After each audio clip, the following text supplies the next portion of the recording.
para todos y para todas. De nuevo, bienvenidas a mi canal. En esta oportunidad quiero hablarles sobre la estructura psicótica, sobre los psicóticos, los que generalmente conocemos como los que están bajo el estado de la locura. En general, sobre la psicosis se comenzó a hablar como un estado general de enfermedad mental a partir del siglo XIX. Y Lacan sostuvo el término locura para referirse a esta particular forma de sufrimiento que es el que tiene quien tiene una condición de una evasión radical de la realidad. En el psicótico lo que ocurre y por lo cual, digamos, se manifiesta de esa manera como desarticulado radicalmente del contexto que lo rodea, es un mecanismo que se denomina la forclusión. Si en la neurosis lo que hace que un neurótico sufra es que experimenta una condición de castración que se le hace insoportable y ante el cual implementa una defensa que siempre es fallida, que es la neurosis. En este caso, el mecanismo sobre el cual se estructura la psicosis como una estructura, como una posición subjetiva, como una forma de sufrimiento, va a ser la forclusión. ¿Qué significa la forclusión? Forclusión es un término que viene del derecho y significa supresión radical, digamos, alejamiento, ¿cierto? Suspensión o retirada de una condición particular, en este caso, que es el nombre del padre o la metáfora del nombre del padre. Esa condición en el psicótico queda radicalmente abolida, forcluida, suprimida. Él no tiene, digamos, esta condición de integrar esa figura simbólica que es la figura paterna. Y esa condición produce en su estructura subjetiva un agujero, ese agujero que hace que ese padre no esté en la dimensión simbólica y, por supuesto, sí pueda estar en la dimensión estrictamente imaginaria. Ahora bien, esa condición hace que entonces haya un intento, ¿cierto?, de restitución de ese padre que está suprimido, ese nombre del padre que no está allí, esa figura paterna que no fue incluida por parte de esta persona en la operatoria del complejo de Edipo. Ya les he dicho que todas las estructuras clínicas, ¿cierto?, tienen como matriz la particular manera como resolvieron el complejo de Edipo. Bueno, en el caso del psicótico, el asunto es que en el complejo de Edipo el psicótico no pasó, ¿cierto? No pasó por la experiencia de la angustia de castración y finalmente por la identificación con la figura paterna. Precisamente lo que pasa en el psicótico, y esto va a ser mucho más evidente en el caso del autismo, es que el psicótico queda, ¿cierto?, en la condición de no división de la célula narcisística.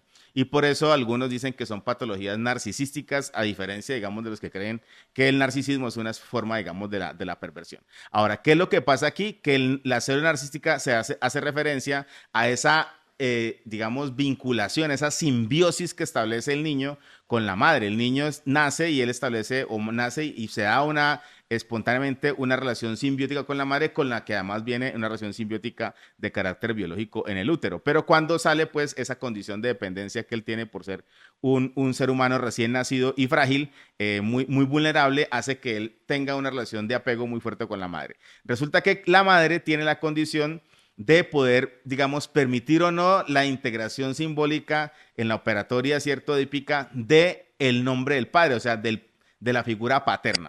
Pero estas madres de las personas psicóticas no lo permiten, entonces se quedan, digamos, en una condición que, digamos, es así, es incestuosa porque ella no permite la separación de su cuerpo y de su condición subjetiva de ese hijo. Ese hijo no puede independizarse, ya no lo puede ver como un otro distante. Y esta condición hace que ese niño quede atrapado en esa célula narcisística y por esa razón él no pueda, digamos, transitar hacia las otras etapas del Edipo en el que podría, digamos, experimentar o integrar simbólicamente la castración, que significa también integrar simbólicamente la figura de un padre que impone una ley que es fundamental y es no podrás, ¿cierto?, desear a tu madre o no puedes lograrlo todo. Es decir, en el fondo vas a tener que constituirte, tomar conciencia y funcionar con una condición básica que es estructural y es que no todo lo puedes lograr. Ese es el último, es el mensaje edípico, que un padre le dice a un niño, no todo lo que tú deseas lo puedes lograr. Tú puedes desear a todas las mujeres menos a esta porque esta es la mía. Y esa prohibición del incesto en el padre es lo que organiza simbólicamente al niño y le permite entender que hay un sistema simbólico de reglas que le organiza, que le ordena, que le permite saber qué es lo que está prohibido y qué es lo que está permitido. Y en ese sistema, digamos, de reglas, el niño le coloca un ritmo a la pulsión, sabe que no todo lo puede lograr, que hay cosas que él tiene que contenerse y tiene que aprender un poco a autorregularse para poder coexistir con los demás en sociedad. Pero lo que pasa precisamente en el psicótico es que esta operación simbólica en relación con la integración de la figura paterna no se da, ella queda suprimida, ella queda forcluida. Y entonces ese hijo queda envuelto, ¿cierto? Queda cooptado por esa madre de una manera, digamos, irregular, no legítima, pero con efectos subjetivos que son sin duda, digamos, visibles. ¿Qué es lo que va a pasar entonces con el psicótico? El psicótico queda, digamos, atrapado. Vamos a recordar esa metáfora que usó Lacan para referirnos a quién era una madre e incluso para decir que también la madre podría producir un estrago, lo que él denominó el estrago materno. Lacan dijo que la mamá era como un cocodrilo y en la lengua, ¿cierto?, está parado el hijo. Y el cocodrilo puede cerrar la boca, pero él tiene un palito, ¿cierto? Ese palito es el padre, la figura paterna. Ese palito no deja cerrar la boca, entonces no deja que la madre se ora al niño. ¿Qué es lo que pasa en la psicosis? Que esa madre hace demasiada fuerza y ¡pam!, rompe el palito y se devora al niño, lo toma para sí, no lo deja separarse de ella.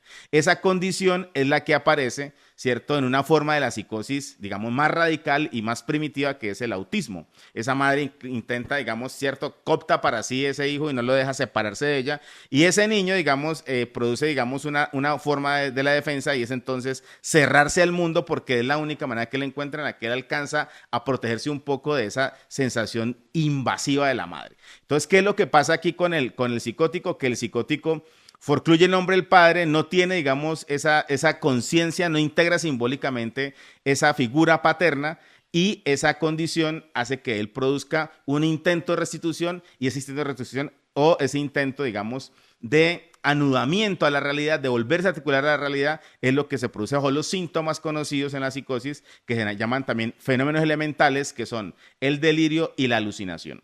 Lacan va a decirnos que un psicótico es una persona a la que hay que colocarle mucho cuidado a los significantes con los que habla. ¿Cuáles son los significantes que él usa en el delirio? Les puedo contar, por ejemplo, un caso de un psicótico, de un loquito, de esos que conocemos popularmente en la calle, que generalmente los que están en la calle, algunos son habitantes de calle y otras son personas que tienen una enfermedad mental, en este caso una forma, digamos, del sufrimiento extremo que es la psicosis. Estas personas que están muchas veces usted los ve caminando en la calle, ellos van hablando solos, ellos van produciendo, digamos, una narrativa. Hay que colocarle cuidado a esa narrativa. En el caso que planteaba un psicoanalista argentino, en un libro que alguna vez leí de un caso de psicosis, él decía que había una persona que en Buenos Aires era como el loquito de los buses y que él se iba todo el tiempo, digamos, un bus salía y él se iba corriendo detrás del bus y le iba hablando y le iba como alegando y después el bus tomaba velocidad pues y lo dejaba y él volvía y se arrancaba en la estación y se iba todo el día haciendo lo mismo, corriendo detrás de un bus. Resulta que la razón por la que él corría detrás de un bus era porque él era el hijo de un chofer de bus. Y ese delirio que él producía corriendo detrás de ese bus, lo que estaba era intentando hacer una restitución, ¿cierto? Volver a restituir eso que está ausente en él, que está forcluido para él, que es el nombre del Padre. Ahora bien, estas condiciones del delirio y la alucinación, si bien son síntomas típicamente presentados en los psicóticos, no son exclusivamente de ellos. Es decir, una estructura no se define por sus síntomas. Recuerden que todo el tiempo hemos dicho que uno puede tener síntomas histéricos, puede tener síntomas obsesivos, pero no necesariamente ser estructuralmente un obsesivo o ser estructuralmente un histérico o ser estructuralmente un psicótico. Las personas pueden tener, digamos, experiencias de delirio y de alucinación. De hecho, algunas histéricas pueden delirar, ¿cierto? Y pueden alucinar, o incluso se pueden presentar delirios, ¿cierto? Bajo condiciones, por ejemplo, de psicosis tóxicas, que no tienen que ver con una condición simbólica, sino con una situación, digamos, de desarreglo a nivel neurobiológico como consecuencia de la intoxicación, por ejemplo, con alcohol.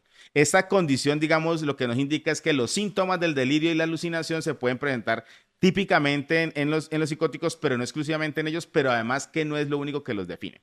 En este caso, entonces, vamos a tener que tener en cuenta que hay personas que pueden incluso no delirar y no tener alucinaciones tan fuertes o incluso tenerlas de manera discreta por un tiempo. De hecho, muchas veces hay dos tipos de psicosis. Hay psicosis, digamos, esas que se revelan desde muy niños, por ejemplo, y son niños que se comportan de manera no convencional. Uno los ve un poco extraño en su comportamiento, pero hay otros que se mantienen muy discretos a lo largo de toda la vida y generalmente se estallan, se desencadenan la psicosis después de los 35 o 40 años. Cuando comienzan de un momento a otro a tener expresiones delirantes, eso generalmente pasa porque algo, digamos, que estaba generándole esa estabilidad se ha perdido. Por ejemplo, una persona puede tener más o menos una estructura psicótica discreta, disimulada, porque está trabajando, pero tiene una pérdida en el trabajo, pierde el desempleo y ¡pran!, comienza a delirar. Lo mismo le puede pasar si tenía una relación de pareja y termina, o si pierde algo, digamos, significativo. Aquí lo importante es entender que esta persona que está en una condición psicótica, él puede tener esos síntomas disimulados, atenuados durante mucho tiempo, pero un momento en que se pueden desencadenar.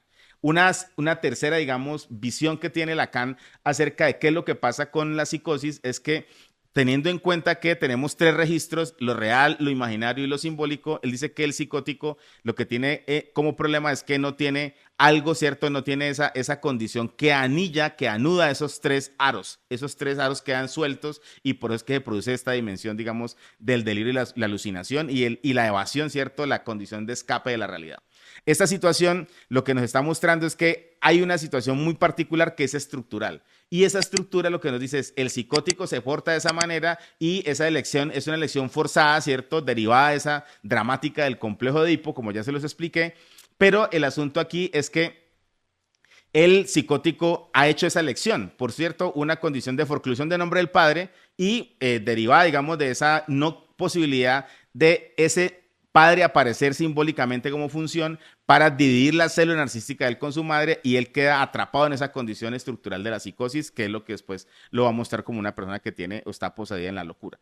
El asunto aquí es que mientras el neurótico, ¿cierto?, habita en el lenguaje, el psicótico es habitado por el lenguaje. El psicótico es hablado por el otro, ¿cierto? Muchas veces el psicótico dice cosas que le vienen, digamos, de esa narrativa general, popular, cultural, y él las termina repitiendo. Él no tiene capacidad de censura, pero tiene una condición particular además de que él es hablado por el otro, pues hablado por el lenguaje, el psicótico tiene una condición particular.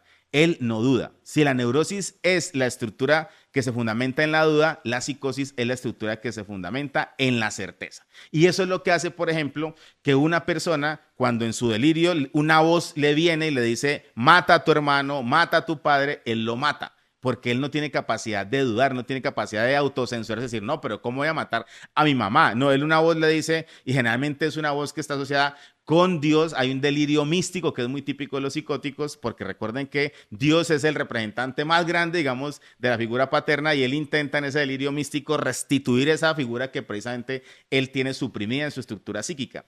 Y esta condición, por ejemplo, cuando le viene una voz de Dios y le dice, mata a tu madre, él va y la mata. Y hay que entender la diferencia entre un asesinato, un homicidio que comete un psicótico y un homicidio que comete un perverso, ¿cierto? Un psicótico no se percata de lo que está haciendo. Él simplemente le viene una voz, le dice, mata a tu madre, mata a tus padres, porque, digamos, son pecadores, por ejemplo, y él los mata sin ninguna condición. En el perverso, él no mata a los padres, generalmente no mata a los padres porque además él tiene esa condición de amar y de estar identificado profundamente a su madre, como lo expliqué en el video de la perversión previamente, y en este caso, él mata es a un tercero, a un otro, al que le puede producir dolor, pero él se satisface allí. El psicótico no se satisface en esa condición de matar a sus papás, por ejemplo, si fuera el caso. Hay una situación entonces ahí que es importante, y es que la imagen que él produce de la realidad es una imagen que le viene, digamos, se le sobreimpone, lo mismo que el discurso que le da la orden, por ejemplo. La diferencia que tiene con el neurótico es que él no duda de esa orden, él ejecuta la orden porque para él eso es una condición de certeza absoluta que indudablemente tendría que cumplir. Ahora bien, ¿qué es también importante entender en el psicótico? Que él, en ese delirio que produce, que es un delirio de intento de restitución, ¿cierto?, de la figura paterna, él generalmente usa significantes, pero tiene una particularidad y es la siguiente: él produce neologismos, él se inventa palabras o resignifica palabras que ya son conocidas en el lenguaje. Y esto es también un indicador, un síntoma de que una persona está en una condición, digamos, psicótica. Bien, ahí tengo para mostrarles esta situación y como ejemplo les quiero referir la película Una mente brillante. En Una mente brillante, que es el caso, por ejemplo, de este economista que fue premio Nobel, Nash, ¿cierto? Él muestran, por ejemplo, la película es muy buena, muy exquisita de mostrar qué es un delirio. Y es cuando él ve, por ejemplo, a su esposa y él ve que un hombre la está atacando. El único que lo ve al hombre atacando es él. Él va y entonces golpea a la mujer, pero él no está golpeando a la mujer, él está intentando es proteger a la mujer porque él ve a un hombre que la está atacando, entonces él la estruja, la empuja con la niña y todo el mundo ve que él es violento y cree que, digamos, que él está haciendo algo en contra de la mujer cuando realmente él lo que está viendo es una cosa que él solamente ve, los demás no lo están viendo, esa es su realidad subjetiva es que hay un hombre que la ataca y él la intenta atacar. Él finalmente, cuando hay un tratamiento para él, al final él lo que hace es que ya está, digamos, en una posición más consciente de que él tiene esa condición de ver cosas que los demás no ven y por eso entonces al final en la escena hay una niña, ¿cierto?, a la que él le pregunta que si ella está viendo lo que él ve y la niña le dice que no. Y es cuando entonces él dice, ah, bueno, entonces ya me doy cuenta que esto es un delirio mío, no es la realidad la que estoy viendo. Una película excepcional para entender la psicosis sería esa. Se la recomiendo y espero, digamos, que la puedan disfrutar y que puedan ver cómo en ese caso aparecen todos estos fenómenos que les he contado, ¿cierto? De la evasión de la realidad, de la supresión del nombre del padre, del delirio o de aquello, digamos, que pueda anudar en este caso, que es el caso de las matemáticas, ¿cierto? Como una cosa que anuda esa estructura para no dejarla tambalear. Él no aparece como una persona absolutamente loca porque hay una cosa que lo alcanza a anclar a la realidad, que es el trabajo, digamos, intelectual. Pero si lo llegara a perder, eventualmente podría descompensarse y aparecer de una manera más dramática esos fenómenos elementales, esos síntomas que les he dicho que son el delirio y la alucinación. Bien, espero que les haya gustado este video, que les haya hecho sentido, que les haya resuelto algunas dudas o inquietudes que hayan tenido sobre la psicosis como una estructura clínica, como una forma del sufrimiento. Y también, si te ha gustado este video, te invito entonces a que le des like, a que te suscribas en el canal, a que lo reenvíes y estaré atento a contestar tus comentarios.